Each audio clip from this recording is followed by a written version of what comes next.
हाय, आपने attendance management system के बारे में हर जगह देखा होगा, बहुत ही कॉमन टॉपिक है। तो आप बोलेंगे इसके ऊपर प्रोजेक्ट बनाना ही क्यों है जब ये इतना ही कॉमन है। पर मैं आपको गारंटी देता हूँ कि आप मेरी बात जब पूरी सुनेंगे तो आपको ये टॉपिक बहुत ही यूनिक नज़र आएगा और आप जिद करेंगे कि मैं बनाऊँगा तो यही टॉपिक बनाऊँगा। ठीक है, तो आगे बढ़ते हैं। पहले ये देखते हैं कि अटेंडेंस मैनेजमेंट सिस्टम होता कहाँ कहाँ पर और कैसे होता है। तो इस टॉपिक का यूनिकनेस समझने के लिए पहले हमें ये देखना होगा कि ऑलरेडी इंडस्ट्री में कौन कौन से अटेंडेंस सिस्टम मॉड्यूल अवेलेबल हैं और अब हम उनसे अलग क्या करने वाले हैं। तो पहले ये देखते हैं कि सपोज़ ये कोई स्कूल है, उस स्कूल के स्टूडेंट्स का अटेंडेंस हम ऑटोमाइज़ करना चाहते हैं। तो स्कूल पे जनरली क्या किया जाता है, डोर पर, फ्रंट डोर पर ही एक अटेंडेंस सिस्टम लगा दिया जाता है जो फिंगरप्रिंट हो सकता है, RFID बेस्ड हो सकता है, ID बेस्ड हो सकता है या फेशियल रिकॉग्निशन बेस्ड भी हो सकता है। हम एज्यूम करते हैं फिंगरप्रिंट बेस्ड है। तो हर बच्चा आता है, अपना थंब शो करता है, तो उसका इन टाइम मार्क हो जाएगा डेटाबेस में, जाते समय आउट टाइम मार्क हो जाएगा इसी तरीके से। तो ओवरऑल हुआ क्या, यहाँ पर पूरे दिन में एक बार बच्चे ने एंट्री के समय थंब शो किया, उसका इन टाइम मार्क हो गया, जाते समय एक बार थंब शो किया, उसका आउट टाइम मार्क हो गया, उस डेट का उसका अटेंडेंस सिस्टम में मार्क हो गया। इसी तरीके से अगर हम दूसरे अटेंडेंस सिस्टम की बात करें, ये तो मैंने कॉलेज का स्कूल का बताया, आप किसी ऑफिस का ले सकते हैं, वहाँ पर भी सिमिलर तरीके से वर्क होता है। आप किसी कंपनी का ले सकते हैं, वहाँ पर भी सिमिलर तरीके से वर्क होता है। अब आते हैं हम कॉलेज के बच्चों का अटेंडेंस सिस्टम पे। अब आप नोटिस करना, आपके कॉलेज में आपके टीचर का अटेंडेंस सिस्टम ऑटोमाइज हुआ होगा, लेकिन आज के डेट पे भी मैं बेट करता हूं कि आपका अटेंडेंस सिस्टम ऑटोमाइज नहीं हुआ होगा। आज भी आप टीचर क्लासरूम में आ रहा होगा, लेक्चर लेना चालू कर दिया है, एक ब्लैंक पेपर सर्कुलेट कर देगा, सारे बच्चे आप उसमें अपना अटेंडेंस मार्क करते जाएंगे, सिग्नेचर करते जाएंगे और फाइनली टीचर जाते समय वापस वो पेपर को लेकर के जाएगा। ये आपका पेपर बेस्ड सिस्टम आज भी चल रहा होगा। हाँ, कुछ कॉलेजेस में एक्सेप्शनली थोड़ा एडवांस किया है, जैसे कि वो पेपर सर्कुलेट करने की बजाय फ़ोन पे ही एक ऐप होता है, बच्चों का नाम बोल देते हैं और वहाँ पे खुद से मार्क कर लेते हैं। बट ये ऑटोमाइजेशन नहीं हुआ, ये कॉलिंग हो गया। तो हम बात कर रहे हैं कि एक ऐसा सिस्टम डेवलप करना जो पूरे अटेंडेंस प्रोसेस को, कॉलेज के स्टूडेंट्स के अटेंडेंस प्रोसेस को ऑटोमाइज कर सके। अब प्रॉब्लम क्या है कि सब जगह ऑटोमाइज ऑलरेडी किया जा चुका है, लेकिन यही एक ऐसा फील्ड है जिसमें अटेंडेंस सिस्टम आज तक ऑटोमाइज नहीं हो पाया है। अब क्यों नहीं हो पाया है, उसके पीछे एक बहुत बड़ा रीज़न है, थोड़ा ध्यान देना आप लोग। हर जगह कंपनी में वर्कर एक बार जाता है, एक बार बाहर आता है। स्कूल में स्टूडेंट्स एक बार जाता है, एक बार बाहर आता है। तो एक फिक्स डिवाइस बना करके कहीं भी वॉल पे लगाया जा सकता है जो इन एंड आउट मार्क कर सकता है। लेकिन आपके अटेंडेंस में ऐसा नहीं होता। आपको हर सब्जेक्ट का, हर टीचर के लिए अलग अलग, हर लेक्चर का बार बार अटेंडेंस देना होता है। हर टीचर जो आता है आपके क्लासरूम में, जो भी लेक्चर लेता है, वो पेपर सर्कुलेट करता है, अपने सब्जेक्ट का, अपने लेक्चर का अटेंडेंस कलेक्ट करता है। अगेन दूसरा टीचर आएगा, फिर से पेपर सर्कुलेट करेगा, अटेंडेंस कलेक्ट करेगा। तो हर टीचर अपना अपना सब्जेक्ट का, अपने लेक्चर्स का अटेंडेंस कलेक्ट करके रखता है, बाद में सिस्टम में फीड करता है। अब यहाँ पे प्रॉब्लम क्या है कि अगर मान लो ये क्लासरूम है और ये क्लासरूम का एंट्री है, मैं एक कोई फिक्स डिवाइस क्लासरूम में यहाँ पे लगा देता हूँ, फिंगरप्रिंट बेस्ड कोई डिवाइस है जो हमने सिस्टम में कनेक्ट कर दिया है और ये डिवाइस एक सेंट्रल पीसी से कनेक्ट हो गया। अब स्टूडेंट्स क्लासरूम में आते हैं, बैठे हुए हैं, टीचर क्लासरूम में आता है, लेक्चर लेना स्टार्ट करता है। अब टीचर कहता है कि सब लोग अपना अपना अटेंडेंस दो। अगर हम इस तरीके से ऑटोमाइज करते हैं तो होगा क्या कि सारे बच्चों को बाहर जा कर के थंब शो करना होगा लाइन बाय लाइन और फिर वापस आकर के बैठना होगा। फिर उसके बाद दूसरा टीचर आएगा, वो लेक्चर लेगा, फिर से यही प्रोसेस रिपीट करना पड़ेगा। तो क्या आपको लगता है ये फिजिबल है? बिल्कुल फिजिबल नहीं है। आप मॉड्यूल को चाहे बाहर लगाओ, चाहे अंदर की तरफ लगाओ, लेकिन आपका ये अटेंडेंस सिस्टम कभी भी वर्क नहीं करेगा। इसीलिए आज के डेट तक कॉलेज के बच्चों का अटेंडेंस सिस्टम ऑटोमाइज नहीं हो पाया है। तो अब मैं आपको बेट करता हूं कि मैं आपको जो बताने वाला हूं सॉल्यूशन, वो आपको इतना पसंद आएगा कि आप टीचर से जिद करेंगे कि सर मैं यही टॉपिक करूंगा, और आपके टीचर भी अप्रिशिएट करेंगे इस टॉपिक को सेलेक्ट करने के लिए। तो कॉलेज के स्टूडेंट्स का अटेंडेंस सिस्टम ऑटोमाइज करने के लिए हमें क्या करना होगा? बहुत ही सिंपल है, ध्यान देना, थोड़ा आउट ऑफ बॉक्स सोचने की ज़रूरत है, बाकी कुछ भी नहीं है, इतना कॉम्प्लेक्स नहीं है। तो आपने अभी तक क्या देखा कि जो भी अटेंडेंस सिस्टम के बारे में हमने बात किया, चाहे स्कूल का हो या ऑफिस का अटेंडेंस सिस्टम हो, कंपनी का हो, वहाँ पर आपने देखा होगा कि इस टाइप का कोई डिवाइस वॉल पे लगा होता है। हमें करना क्या है? सिंपल सा सॉल्यूशन है, ध्यान दो। इस डिवाइस को जो फिक्स्ड है उसको बस मूवेबल बनाना है, उसे मोबाइल बनाना है, उसे एक ऐसे डिवाइस में कन्वर्ट करना है जो आपके मोबाइल जितना हैंडहेल्ड डिवाइस बन जाएगा, और उस डिवाइस में सिर्फ एक फिंगरप्रिंट मॉड्यूल होगा और आपका एप्लीकेशन सॉफ्टवेयर रन करेगा। अब टीचर करेगा क्या? टीचर क्लासरूम में आएगा, वो सबसे पहले अपना थंब शो करेगा। जैसे ही वो अपना थंब शो करेगा, based upon time table server को पता चल जाएगा कि कौन सा टीचर कौन से क्लासरूम में कौन से टाइम पर कौन से सब्जेक्ट का लेक्चर ले रहा है। अगर टीचर चाहे तो इसमें लेक्चर सेलेक्ट भी कर सकता है, अलग अलग वो प्रोविज़न हम डाल सकते हैं। सो टीचर अटेंडेंस स्टार्ट करने के पहले अपना थंब शो करेगा और स्टूडेंट्स को पास कर देगा। बच्चे जब तक लेक्चर चालू है तब तक इस डिवाइस को सिर्फ अपना थंब शो करते हुए आगे पास करते जाएंगे, और जो जो बच्चे फिजिकली प्रेजेंट हैं उनका फिंगरप्रिंट इसमें कलेक्ट हो जाएगा, उनका आईडी इसमें लॉग हो जाएगा। फाइनली टीचर जब क्लासरूम से बाहर जाएगा तो अगेन अपना थंब शो करके लेक्चर को क्लोज कर देगा। अब इसके बाद उस सब्जेक्ट के लिए और कोई लेक्चर वैलिड नहीं होगा। तो आपने देखा हमने कैसे जो एग्जिस्टिंग अटेंडेंस सिस्टम है उसमें सिर्फ पेपर को रिप्लेस किया अपने मूवेबल डिवाइस से। अब यहाँ पर दो बेनिफिट हो गया। एक तो हमारा अटेंडेंस ऑटोमाइज हो गया, रियल टाइम में सर्वर पे अपडेट हो रहा है या डिवाइस में लॉक करके बाद में अपलोड किया जा सकता है। दूसरा कि यहाँ पर प्रॉक्सीज बिल्कुल नहीं होगा। तो हम इस टॉपिक का नाम थोड़ा मॉडिफाई भी कर सकते हैं, automation of college students attendance system. आगे आप ऐड कर दो विथ नो प्रॉक्सी। इस टॉपिक को दो तरीके से डेवलप किया जा सकता है। पहला हार्डवेयर प्लस सॉफ्टवेयर कॉम्बिनेशन, दूसरा pure software project. Hardware plus software, again I will repeat, EXTC या ELE ब्रांच और कंप्यूटर ब्रांच के स्टूडेंट्स कर सकते हैं। सॉफ्टवेयर का प्रोजेक्ट प्योर IT या क्रॉम ब्रांच के लिए अप्लीकेबल है। हार्डवेयर इन्वॉल्व जो हम करेंगे यहाँ पर वो ओवरऑल 20% होगा आपके पूरे प्रोजेक्ट का, बाकी का 80% मोर ओवर सॉफ्टवेयर ओरिएंटेड है, क्योंकि हार्डवेयर के अंदर जो हम माइक्रो कंट्रोलर यूज़ करेंगे उसके अंदर भी हमें कोडिंग करना होगा। सो इस टॉपिक को हम दो डिफरेंट पार्ट में देखेंगे कैसे डेवलप किया जा सकता है। सबसे पहले हम स्टार्ट करते हैं hardware plus software combination. Since हमारा hardware microcontroller based design है, दैट इज एम्बेडेड सिस्टम, आप यहाँ पर कोई भी कंट्रोलर यूज़ कर सकते हैं। मैं 8051 का P89V51 RD2BN प्रेफर करूँगा।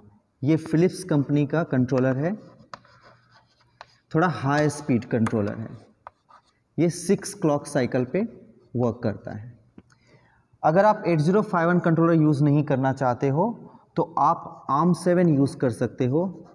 ARM7 उसका LPC2148 माइक्रो कंट्रोलर। इन दोनों में अगर प्रेफर करना होगा तो मैं आपको रिकमेंड करूंगा कि आप ARM7 ही कंट्रोलर यूज़ करें। क्यों ARM7 यूज़ करना है वो मैं आपको बाद में बताता हूं थोड़े टाइम में। इसके अलावा आप कोई भी रेडीमेड बोर्ड भी यूज़ कर सकते हैं। आप यहाँ पे आरपाई भी यूज़ कर सकते हो या फिर ऑर्डिनो का कंट्रोलर भी यूज़ कर सकते हैं, बट ऑर्डिनो मेरे लिए यहाँ पे प्रेफरेंस नहीं है। इसके बजाय आप PIC या AVR कंट्रोलर ले लो, generally 40 pin controller. Okay, so microcontroller unit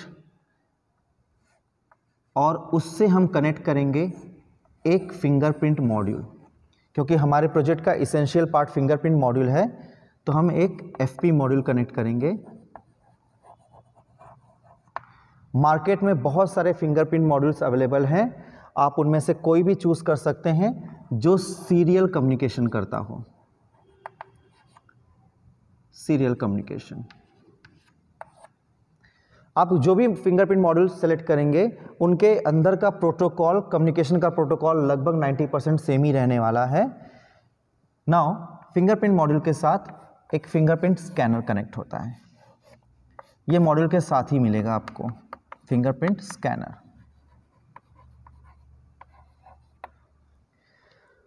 अब स्क्रीन सिस्टम में इनकॉर्पोरेट करना होगा, उसके लिए हम यहाँ पर LCD यूज़ कर सकते हैं 16:2 कैरेक्टर का, या फिर अगर आपको और डेटा डिस्प्ले करना है तो आप 20:4 कैरेक्टर का भी LCD यूज़ कर सकते हैं।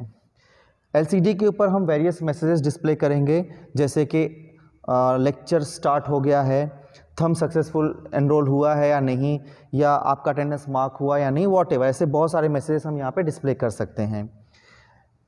एक स्विच भी हम यूज़ करेंगे जिससे सिस्टम को मालूम पड़ेगा कि अब आपका सॉफ्टवेयर लेक्चर मोड में जाने वाला है।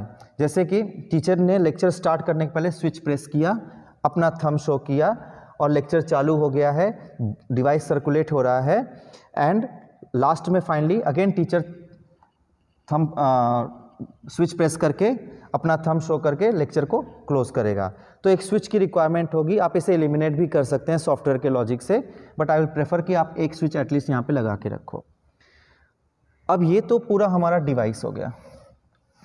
अब इसमें दो चीज़ों की कमी है, एक है पावर सप्लाई और दूसरा है कम्युनिकेशन पार्ट। तो हम पहले पावर सप्लाई देखते हैं। पावर सप्लाई आपको बैटरी ऑपरेटेड बनाना होगा। सो हम बैटरी से इनपुट लेंगे और रेगुलेट करके +5 वोल्ट में कन्वर्ट करेंगे। +5 वोल्ट माइक्रो कंट्रोलर को लगेगा। 8051 अगर आप यूज़ कर रहे हैं तो इसे 5 लगेगा। ARM7 यूज़ कर रहे हैं तो आपको 3.3 वोल्ट लगेगा। तो डिपेंडिंग अपॉन द सिस्टम आप इसमें रेगुलेशन सर्किटरी डिज़ाइन कर सकते हैं। नाउ पावर सप्लाई सारे मॉड्यूल को हमने दे दिया। सिंस ये डिवाइस हमने हैंडहेल्ड बनाया है तो इसमें जो डेटा कलेक्ट होगा उसे रिमोट लोकेशन तक भेजने के लिए, दैट मीन्स आपका जो सर्वर होगा, PC सर्वर होगा, वहाँ पर ट्रांसफ़र करने के लिए हमें कम्युनिकेशन के लिए किसी और हार्डवेयर की ज़रूरत होगी। अब यहाँ पे आपके पास दो ऑप्शन हैं। टीचर इस डिवाइस को लेकर के PC पे जाए, सेंट्रल सर्वर पर उसे फिजिकली वायर के थ्रू कनेक्ट करें। तो PC के USB पोर्ट से हम वायरली कनेक्ट कर सकते हैं। अगर आपको ऐसा करना है तो हमें यहाँ पे बीच में एक USB TTL मॉड्यूल लगेगा।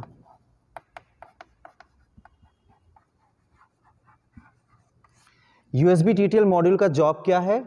USB डेटा को सीरियल डेटा में कन्वर्ट करना।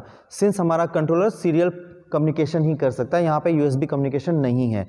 ARM7 यूज़ करेंगे तो उसमें होगा, बट उसका सॉफ्टवेयर काफ़ी कॉम्प्लेक्स हो जाएगा, तो मैं USB कम्युनिकेशन प्रेफर नहीं करूँगा।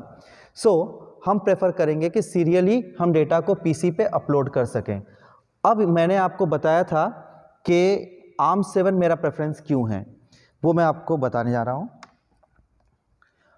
ARM7 के अंदर दो सीरियल पोर्ट होते हैं। एक सीरियल पोर्ट आपको रिक्वायर्ड होगा फिंगरप्रिंट मॉड्यूल के साथ कम्युनिकेशन स्टैब्लिश करने के लिए, और दूसरा सीरियल पोर्ट आपको रिक्वायर्ड होगा USB TTL मॉड्यूल के थ्रू डेटा ट्रांसफ़र और रिसीव करने के लिए। अगर आप दूसरा कोई कंट्रोलर यूज़ करते हैं तो उसमें सिर्फ एक ही सीरियल पोर्ट होगा। तो एट अ टाइम या तो आप फिंगरप्रिंट मॉड्यूल के साथ कम्युनिकेट कर सकते हो या फिर डेटा अपलोड कर सकते हो। ऐसे केस में वैसे दोनों का अलग अलग मोड है। डेटा कलेक्शन एक अलग, मतलब अटेंडेंस कलेक्शन एक अलग मोड है और डेटा अपलोड करना एक अलग मोड है। तो आप यहाँ पर एक स्विच भी डिज़ाइन कर सकते हैं। अगर आपके पास एक ही सीरियल पोर्ट है तो आप स्विच टॉगल करके उसे या तो कंट्रोलर या फिर USB TTL से कनेक्ट करके आगे डेटा ट्रांसफ़र कर सकते हैं। डेटा सर्वर पे अपलोड करने का एक दूसरा तरीका भी है जिसे मैं वायरलेस कम्युनिकेशन कहूँगा। आप डेटा को वायरलेसली भी भेज सकते हो। आपको करना क्या है, इसी सीरियल पोर्ट से USB TTL की बजाय यहाँ पर एक ZigBee मॉड्यूल कनेक्ट कर दो और PC साइड पे अगेन एक USB TTL और उससे एक ZigBee मॉड्यूल कनेक्ट कर दो। अब आपका डिवाइस ZigBee कम्युनिकेशन के थ्रू, दैट इज 2.4 गीगाहर्ट्ज़ के कम्युनिकेशन के थ्रू एक दूसरे से रियल टाइम में कनेक्टेड होंगे। तो यहाँ पे आप दो चीज़ें कर सकते हैं। जैसे जैसे अटेंडेंस कलेक्ट होगा वैसे वैसे लाइव डेटा PC पे ट्रांसफ़र होता रहेगा, या फिर एक बार जब अटेंडेंस पूरा क्लोज हो जाएगा तो फाइनली डेटा जब टीचर चाहे एक बटन प्रेस करके पूरा एक बार में PC पे अपलोड कर देगा वायरलेसली। अगर आप ZigBee यूज़ करते हैं तो ओवरऑल इसका रेंज होता है 100 मीटर्स। ठीक है, फिलहाल डेमो के लिए एनफ है। प्रोजेक्ट को और एडवांस बनाने के लिए आप यहाँ पर ZigBee मॉड्यूल को रिप्लेस करके IoT यूज़ कर सकते हैं। उसके लिए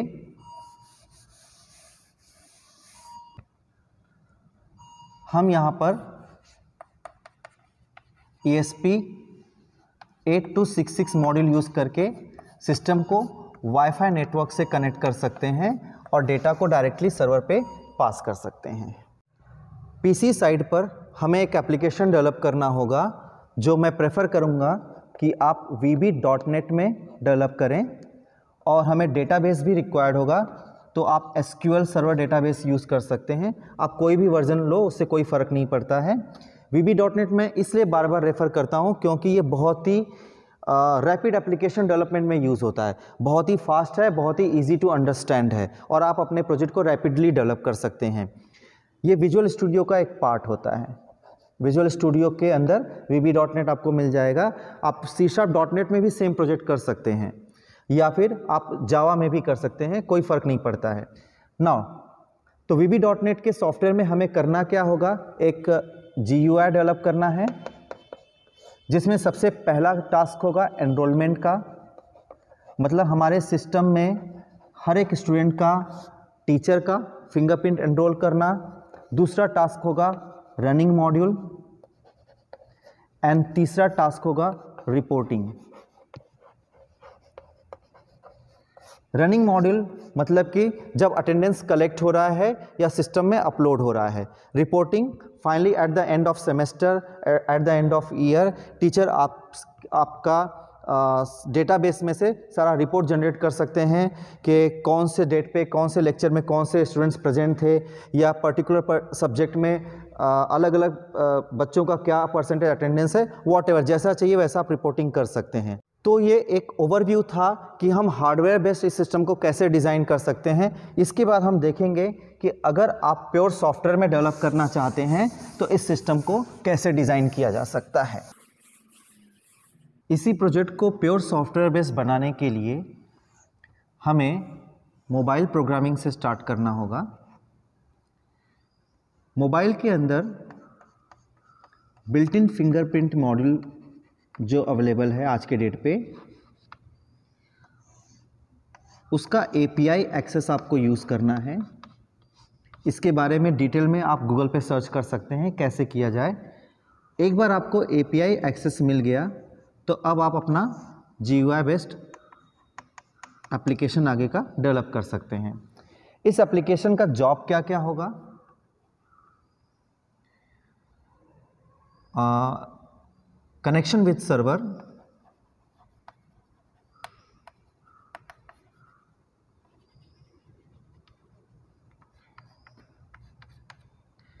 fetching of timetable,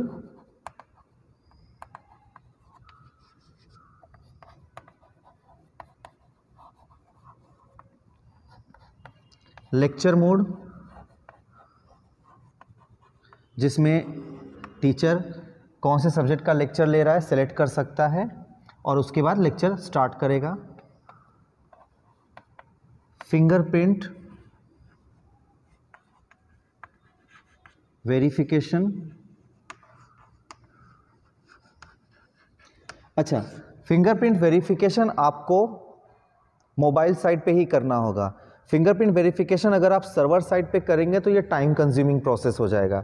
तो मेरा प्रेफरेंस है कि जब भी लेक्चर स्टार्ट होता है तो उस क्लासरूम के सारे बच्चों का फिंगरप्रिंट टेम्पलेट आप मोबाइल पे ही डाउनलोड कर लो, वहाँ पे एक टेम्परेरी मेमोरी में सेव कर लो और जो लाइव फिंगरप्रिंट यहाँ पे स्कैन हो रहा है उसे यहीं पे मैच कर लो। मैच करने के बाद आप सिर्फ आईडी का एक लॉग बनाओ कि कौन कौन बच्चा प्रेजेंट है। आईडी से आप रोल नंबर रिकवर कर सकते हैं और ये इंफॉर्मेशन सर्वर पे अपलोड करो। तो fingerprint verification and updating on server.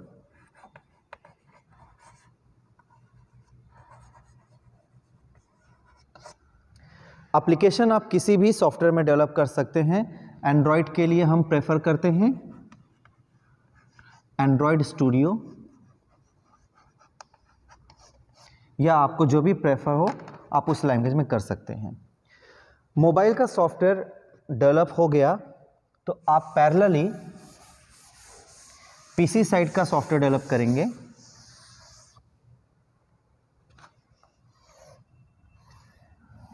Again PC side का सॉफ्टवेयर आप दो तरीके से बना सकते हैं। आप यहां पे वेब एप्लीकेशन भी डेवलप कर सकते हो, वेब बेस्ड एप्लीकेशन, या फिर डेस्कटॉप बेस्ड एप्लीकेशन डेवलप कर सकते हो। डिपेंडिंग अपॉन योर एक्सपर्टीज, अगर आप वेब नेटवर्किंग में ज़्यादा एक्सपर्ट हैं तो आप वेब बेस्ड डेवलप करो, अदरवाइज डेस्कटॉप बेस्ड चल जाएगा। डेस्कटॉप बेस्ड करते हो तो मेरा प्रेफरेंस है आप विजुअल स्टूडियो यूज़ करो। विजुअल स्टूडियो में अगेन मैंने जैसे पहले बताया था कि आप VB.NET यूज़ कर सकते हैं या C#.NET, आपके ऊपर है, आप कोई भी लैंग्वेज यूज़ करो, कोई फ़र्क नहीं पड़ता है। वेब बेस्ड एप्लीकेशन अगर आप यूज़ करते हैं तो आपको एक तीसरा सॉफ्टवेयर नहीं डेवलप करना पड़ेगा। डेस्कटॉप बेस्ड अगर हम यूज़ करते हैं तो एक तीसरा सॉफ्टवेयर भी हमें डेवलप करना पड़ेगा। बेसिकली हमें एक वेब सर्वर एप्लीकेशन डेवलप करना पड़ेगा, छोटा सा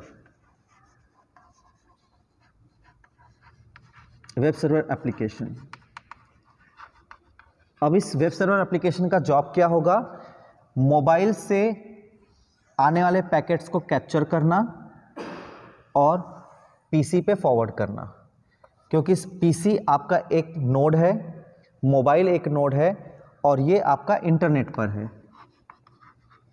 दोनों के बीच में हमें इंटर कम्युनिकेशन करने की ज़रूरत होगी, तो उसके लिए हमें एक इंटरमीडिएटर लगेगा जिसे हम वेब सर्वर कह सकते हैं। इस पे एक छोटा सा ASP का प्रोग्राम आप डेवलप कर सकते हैं जो पैकेट्स को जस्ट रूट करने का काम करे। ठीक है, ये करना इसलिए ज़रूरी है क्योंकि आपका मोबाइल अगर नेट से कनेक्टेड है, पीसी नेट से कनेक्टेड है, इसका मतलब ये नहीं होता कि ये दोनों आपस में एक दूसरे से कनेक्टेड हैं। तो इन्हें आपस में कनेक्ट करने के लिए एक वेब सर्वर की ज़रूरत होगी जो इसे एक दूसरे के साथ इंटरलिंक करेगा। क्लियर? पीसी साइड का सॉफ्टवेयर अगेन उसके स्टेप्स क्या क्या हो सकते हैं? सबसे पहला तो एनरोलमेंट हो गया। हमें हर क्लास के हर स्टूडेंट्स का फिंगरप्रिंट पहले एनरोल करना होगा, तो एनरोलमेंट के अलग अलग फॉर्म आप डिज़ाइन कर सकते हैं। टाइम टेबल अपडेशन हो गया, आप टाइम टेबल ऐड कर सकते हैं उसमें सिस्टम में। तीसरा आपका एक मेन मॉड्यूल जिसको कह सकते हैं मॉनिटरिंग मोड आप डाल सकते हो।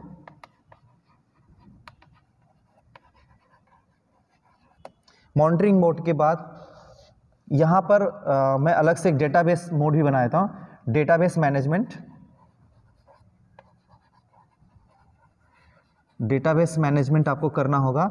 डेटाबेस अगेन आप किसी भी सॉफ्टवेयर पे डेवलप कर सकते हैं। मेरा प्रेफरेंस है कि आप एसक्यूएल सर्वर यूज करो।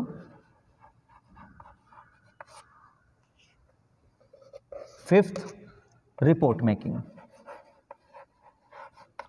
रिपोर्ट आप किसी भी तरीके से डेवलप कर सकते हैं, जैसी आपकी रिक्वायरमेंट होगी। रिपोर्ट्स यूज करने के लिए आप क्रिस्टल रिपोर्ट्स यूज करते हैं अगर हम VB.NET में काम कर रहे हैं तो, सॉरी, क्रिस्टल रिपोर्ट्स।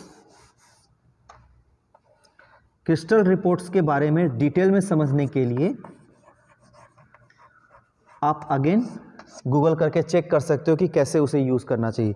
ये काफ़ी यूज़र फ्रेंडली होता है, बहुत ही इंटरेक्टिव रिपोर्ट इससे जनरेट किया जा सकता है और आप इजीली प्रिंट आउट भी ले सकते हैं, रिपोर्ट्स को PDF में कन्वर्ट भी कर सकते हैं। सॉफ्टवेयर बेस्ड एप्लीकेशन 2 पार्ट में डिवाइडेड है, मेनली 2 पार्ट में, एक मोबाइल पार्ट और एक PC का पार्ट। और अगर हम इसे इंटरनेट से कनेक्ट करते हैं तो हमें एक वेब सर्वर भी यूज़ करना होगा। इसका एक डिटेल ब्लॉक डायग्राम और प्रॉपर ब्लॉक डायग्राम मैंने आपके स्क्रीन पे दे दिया है, आप वहाँ से रेफ़र कर सकते हैं। पॉज कीजिए वीडियो को और आराम से देख के नोट डाउन कर लीजिए। ऐसे ही ढेर सारे प्रोजेक्ट आइडियाज़ और कॉन्सेप्ट्स के लिए आप हमारे चैनल पर लगातार बने रहिए। आप हमारे चैनल को लाइक कीजिए, सब्सक्राइब कीजिए और शेयर कीजिए। तब आपसे मुलाकात होगी अगले वीडियो में। तब तक के लिए बाय बाय।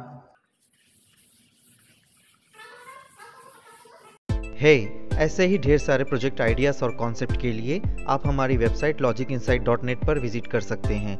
वहां आपको आपके पसंद के किसी भी टॉपिक पे डिटेल्स मिल जाएंगे और अगर नहीं है तो कमेंट में बताइए। अगला वीडियो सिर्फ आपके लिए ही होगा। तब तक के लिए all the best, bye bye.